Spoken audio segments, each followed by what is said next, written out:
Con la llegada de los misioneros llegó una forma de vida ajena a la de los pueblos indios, que trajo como consecuencia un gran descontento y muchas rebeliones. ¿Por qué se rebelaron? Hubo muchas razones. La primera y más importante era la usurpación de tierras por parte de los misioneros y españoles.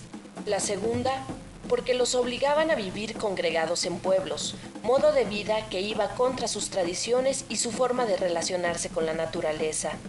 El tercer elemento fue la presión para volverse cristianos y adoptar la forma de vida occidental, concebida como la única manera adecuada de vivir. Una cuarta razón, no menos importante, fue el trabajo forzado y los malos tratos que recibían en las minas y haciendas de los españoles.